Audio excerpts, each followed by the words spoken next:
only is the way that North Atlantic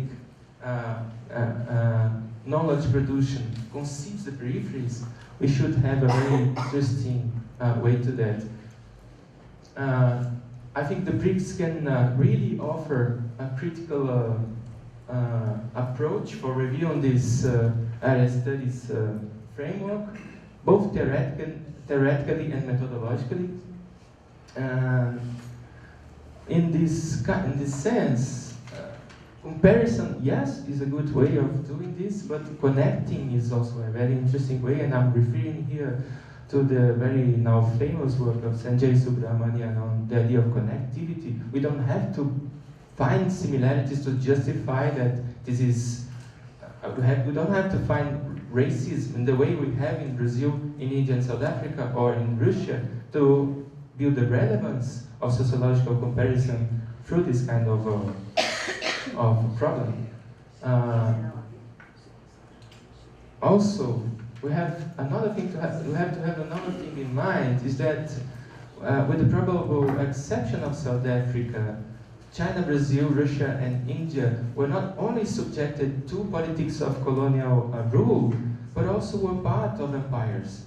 We shall remember that Brazil, after independence, was an empire, and as such, we have a long experience of defining categories of administration of people, territories, languages, of ruling diversity. How can we compare the categories of shaping diversity in these different settlements, in the different contexts? We do not have to forget that this is a very particular kind of how can I say? The BRICS, they bring a very particular kind of historical experience that is there, visible on the way we have structure of nation states. Again, referring to the categories that Professor Sharma was talking to 2 days ago. I mean, how can we reframe the vocabulary to go through studying through the BRICS and not the BRICS as such, as a reality? Otherwise, we're coping with a futurological economic imagination of a blissful future for these countries. We can, of course, emulate the economic agenda on the relevance of the BRICS to, the global economy, yes, but how can we address the relevance of the BRICS to the global economy of knowledge production? How can we reframe this idea through that? So how can we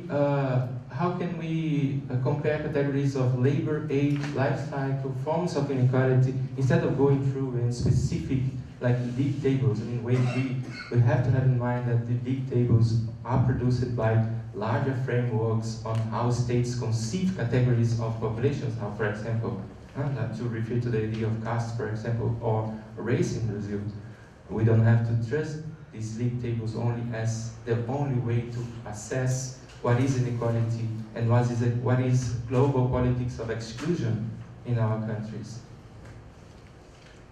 So I think I will not go further.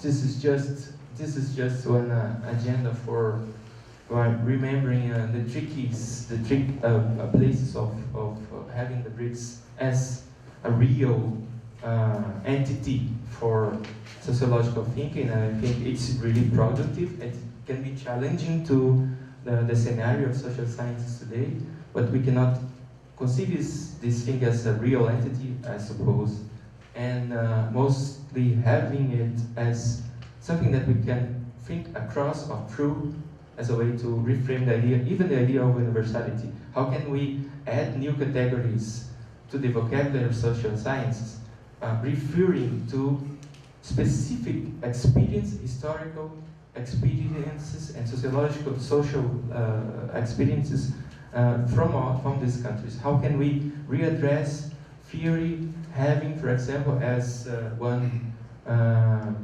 author, which I really enjoy reading, Farida Latta's claim, how can we put other classics into the core of the disciplines, coming from, the people that are debating our own social realities. This is it. Thank you.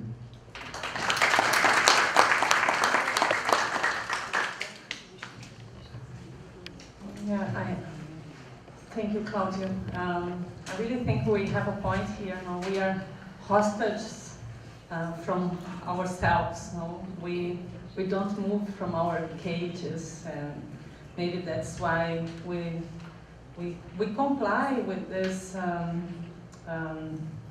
loss of imagination sometimes. And I really think that Claudio has a point here. And his paper was very self-reflexive. And what is important, I guess, is that in the last few days we have talked a lot about data we work with, and some of them are not really reliable. We know it, but we have data on our own activities, and they show a lot about ourselves. So now we'll have Professor Elena Zdravomyslova. She works in the Department of Political Science and Sociology, and she also coordinates the program on gender studies in the European University at St. Petersburg. So she's also very kind to join us again, and we are looking forward. Thank you very much. I will turn my, yes. So some introductory words. You know, last time I gave a talk in Russia, yes, a couple of days ago, and it was about the role of church as social institution and the alliance of church and state and the role of conservative civil society, right? But today I want to attract your attention to one very important process in Russia, and it is the process of migration. And as one of the countries which is, well, as Professor Khan said yesterday, it is the regional superpower, and in the context of globalization, Russia is the country with the second highest saldo, positive saldo migration after the United States. And we have basically migration since the labor migration since the end of the 90s. From the CIS countries that formerly belonged to the Soviet Union. And the issue and imagination about migration is extremely controversial. I think it's part of the agenda to talk about BRIC in general. So there are conflicts in interpretation, what it is, and what are the effects of migration. And my position here is the position of public sociology and critical sociology, and I'm doing qualitative research using observation and discourse analysis and in-depth biographical interview. And my focus is the experiences of people, and I problematize these experiences and see the frictions and how mechanisms of social inclusion and exclusion work through these life stories and biographies. So, and usually when we discuss Russia and migration in Russia, we speak about transnational migration, but I will give you another story. It is the transregional migration inside Russia, from periphery to the center. And it is the story of Nazi, who is the migrant woman, a breadwinning woman, and she comes from Kalmykia.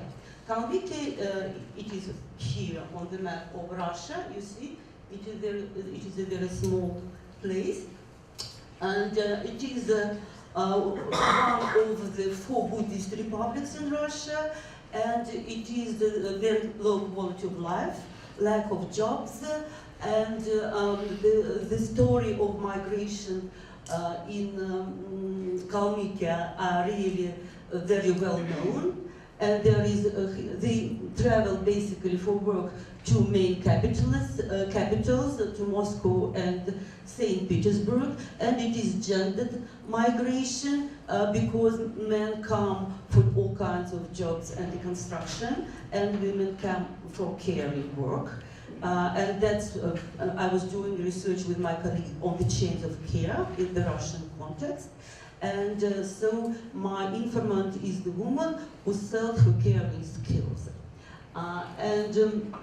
So this is information about the economic situation in Kalmykia, which serves as push factors for labor migration. So I'm not going to read all this. So I told you already, but in Moscow, for example, you have Kalmyk diaspora, and it has a double structure. You have official representatives of Kalmyk Autonomous Republic, but also you have the network, which is, and there is a split between this official diaspora and real provisional diaspora, right? Kalmyks are competing with the international labor migrants because they have legal rights to work in Russia. So I'm giving you the story of inclusion, how the opportunities for labor migration help the woman, just a second, to survive and to, but what are the difficulties of this process, to put it in plain words. The picture is not very good, but this is our informant, is New Year holidays, and she's, I mean, it is contre-jour, so that's why you can say, but she is really very beautiful person.